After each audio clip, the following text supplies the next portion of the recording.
Welcome back to Muscle in the Morning. I'm Dave Palumbo, and today is Wednesday, February 19th, 2020. And let's find out what's going on in the world of bodybuilding and fitness. Ladies and gentlemen, I know it's still only February, but believe it or not, we did have some Pro League action over the weekend, which makes this our first Recap Wednesday of 2020. We're starting off this year's coverage down in the mean streets of Colombia, where the city of Medellin welcomed in the Sheru Classic.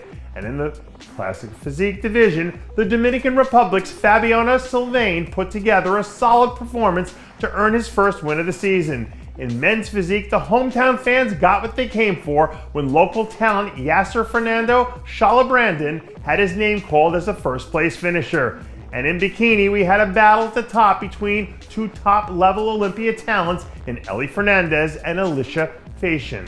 But at the end of the day, it was Fernandez who managed to walk away with the win by a narrow margin. I hope you're hungry for more recap action, because we actually have one more to give you from last weekend that we didn't cover.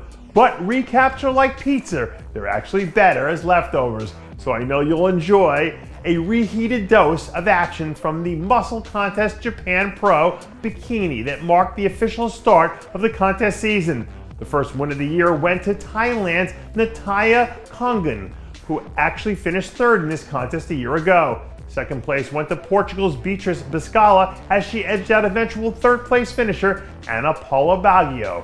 Coming in fourth, we had Russia's Svetlana Elena, and wrapping up a very international top five was Italy's Francesca Stoico.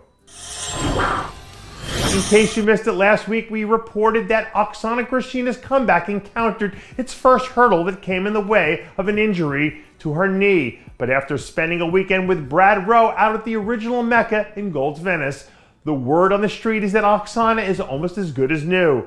According to Oksana, she hobbled into the gym on crutches to see Brad last weekend, and then miraculously walked out on two legs after he worked some of his magic. As of right now, we still haven't heard any official word about an MRI or any potential damage, but if you listen to how Oksana tells it, she's officially back in business. So if she does end up winning a title at some point during the 2020 season, does that mean that Brad gets some percentage of the royalties? Well, or at least a shout out during her victory speech. I'm a big believer in people being proactive about upgrading their situation. If you don't like something in your life, then you damn well better do something about it besides sitting around and waiting for a miracle to drop out of the sky. But thankfully for Wesley Vissers, he's naturally a proactive type of guy. This week, Wesley's team released an update saying that he was currently somewhere in the range of 20 pounds above his stage weight, but also noted that he was the leanest that he'd ever been at this weight. Looking at the way the division is shaping up, that new size will really be important this year. And in the right situation, that could even be enough to get him in a position to make his way back to the Olympia stage come September. And that does it for yet another edition of Muscle in the Morning. I'm Dave Palumbo, reminding you to always be true to your passions, and make sure to follow us on Facebook, Twitter, and Instagram.